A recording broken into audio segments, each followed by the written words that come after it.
আপনারা শুনছেন গল্প স্বল্প, গল্প, কল্পনা, ভয়। আজকের গল্প বিভূতিভূষণ বন্দ্যোপাধ্যায়ের লেখা তুচ্ছ। এই গল্পটি নেওয়া হয়েছে নির্মল সাহিত্য প্রকাশিত গল্প সমগ্র এই বইটি থেকে। গল্প পাঠে নন্দিনী চ্যাটার্জি আর গল্পের সূত্রধার আমি উৎপল। তাহলে শুনতে থাকুন বিভূতিভূষণ বন্দ্যোপাধ্যায়ের লেখা তুচ্ছ।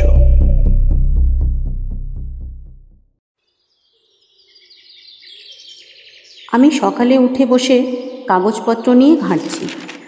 এমন সময় একটি 13-14 বছরের ছোট মেয়ে রাঙা শাড়ি পরে আমাদের বাড়িতে ঢুকল।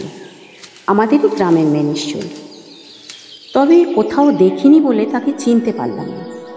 মেয়েটির এই অল্প বয়সেই বিয়ে হয়েছে। ওর কপালে সিঁদুর, হাতে সোনা বাঁধানো শাখা। শ্যামবর্ণ একহারা চেহারার মেয়ে, মুখখানি বেশ ঢলঢলে, বড় বড় চোখ দুটি, কানে দুটি সোনার দুল। জিজ্ঞেস করলেন, কার মেয়ে তুই রে? মেয়েটি সামান্য একটু হেসে মাটির দিকে চোখ রেখে বলল, বিশ্বনাথ কামারের। ও, বিশুর মেয়ে? বেশ বেশ, তোর দেখছি বিয়ে হয়েছে এই বয়সে। তা কোথায় শ্বশুর বাড়ি? মেয়েটি খুব লজ্জা হলো শ্বশুরবাড়ির কথায়।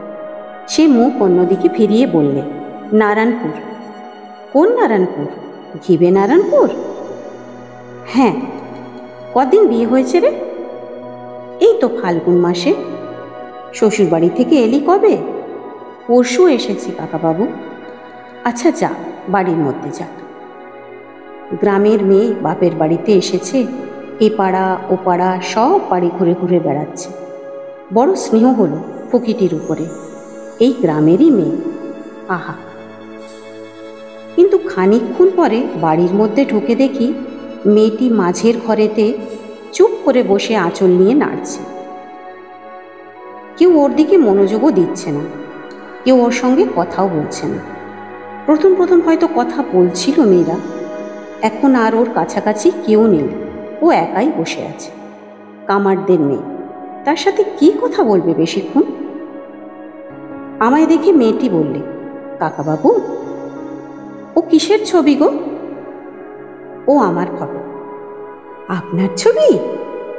মেয়েটি ফটোর কথাটা বোধহয় বুঝতে পারেনি। বললুম, হ্যাঁ, এটা আমার ছবি। কে করেছে কাকাবাবু? মেয়েটি এতক্ষণ বিস্ময় ও প্রশংসার দৃষ্টিতে ঘরের দেওয়ালের কতকগুলো ফটো, সিগারেটের বিজ্ঞাপনের মেমসাহেব, ক্যালেন্ডারের ছবিগুলোর দিকে চেয়ে চেয়ে দেখছিল। পল্লীগ্রামের ঘরের দেওয়ালে অবনীন্দ্রনাথ, নন্দলাল, যামিনী রায় বা রেমব্রান্টের ছবি অবশ্যই টাঙানো ছিল না। ও মেমসাহেব কি করছে কাকাবাবু? সিগারেট খাচ্ছে। ও মা, মেয়ে মানুষ সিগারেট খায়? মেমসাহেবেরা খায়। দেখেছিস কখনো মেমসাহেব?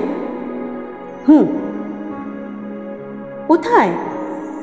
রানাঘাট স্টেশনে। আড়াংঘাটা যাচ্ছিলাম যুগল কিশোর দেখতে, তাই দেখি রেলগাড়িতে বসে আছে, সাদা ধপধপ করছে একেবারে।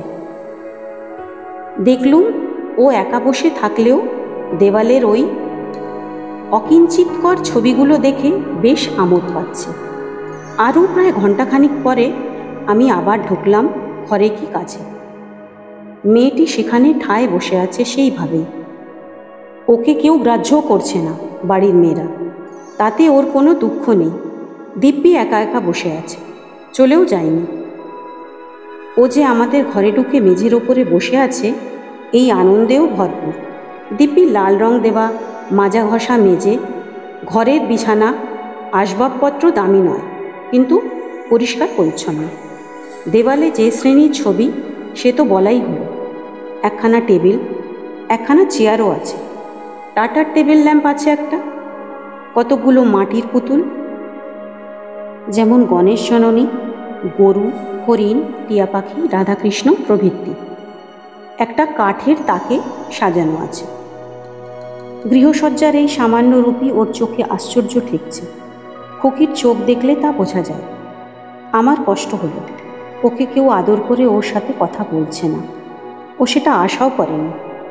আমাদের গ্রামে তেমন ব্যবহার কামার কুমোরদের মেয়েদের সাথে কেউ করে না। ওরা ঘরে ঢুকে বসতে পেয়েছে, এতেই ওরা অত্যন্ত খুশি আছে। আমি তেল মেখে নাইতে যাব।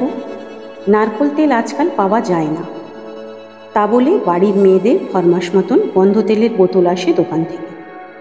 হেন কল্যাণ তেন কল্যাণ। আমি বোতল থেকে তেল বার করে মাথায় মাখছি দেখে ও চেয়ে রইল আমাকে। আমি বললাম, গন্ধ তেল মাখবি একটু খুকি? মেয়েটি অবাক হয়ে গেল। এমন কথা কেউ কোনোদিন ওকে বলেনি। কোনো ব্রাহ্মণ বাড়ির কর্তা তো নয়। বললে, হ্যাঁ, সরে আয় দেখি মা। তারপর তার চোখ দুটির অবাক দৃষ্টিকে অবাকতর করে দিয়ে আমি নিজের হাতে তার মাথায় খানিক গন্ধ তেল মাখিয়ে দিলাম, খোপা বাঁধা চুলের ওপর ওপরে। ও হেসে ফেললে। ওহেন অনাদৃতা আদর পেয়ে লজ্জা পেল। বললাম, কীরকম গন্ধ বলতো? চমৎকার কাকাবাবু। কি তেল বলো দেখি? কি জানি রে, খুব ভালো গন্ধ তেল গো। ভারী খুশি হয়েছে ও। বললে, আসি তাহলে কাকাবাবু, বেলা হয়েছে। এসো মা, আবার এসো একদিন। চলে গেল খুকি।